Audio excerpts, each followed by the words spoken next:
Hi.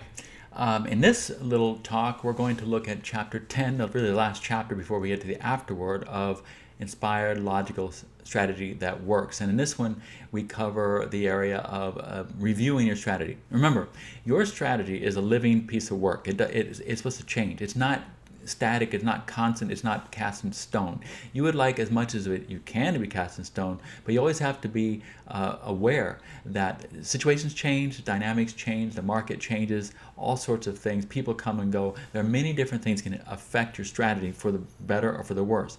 Or more than likely, it's something you have to adjust and adapt to. You have to tweak your strategy in order to make sure it works. Now to do that, you need to review it regularly.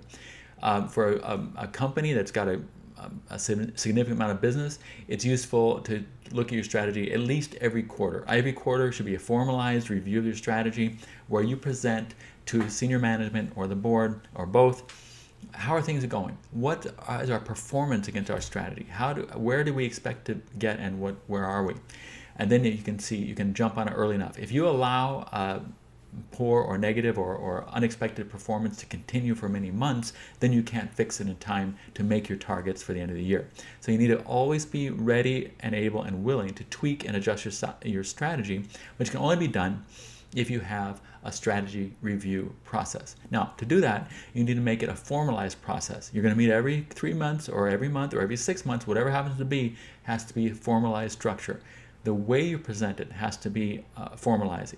If you want to use PowerPoint slides or a scorecard, whatever happens to be, but you have to have a very clear way to review it. And the best way to review that is to take your strategy document, especially your presentation, look at your strategic objectives, look at your budgets and your numerical projections, put them together so that you say, here was our objective, our strategic objective, here's our plan, here's how we implemented, this is what we expected, what did we get?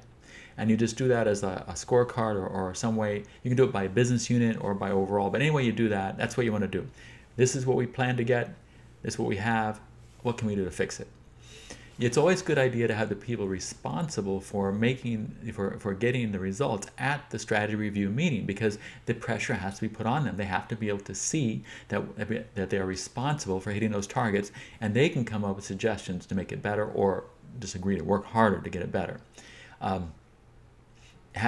Knowing that they're going to be sitting there in front of the board, senior management, and held accountable for performance is highly motivating, and it has to be done. You want to develop a clear review. We talked about that, and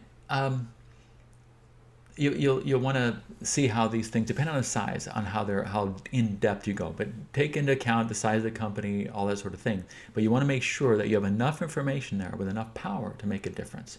Now, in the review process, you'll see repeat some of the information you already have from the presentation. Select what you want to include. You want to tell the best story. You want to tell a good story. You want to tell a story that makes a difference. Going down sideways and things that they might be semi-important or they might be a little bit important, but really in these strategy review things with especially your senior management and the board, go to the big elements, the big things, and then already be working towards and proposing concepts and ideas that you can use to tweak that to make sure you do hit your targets for the end of the year. All right? Thanks a lot.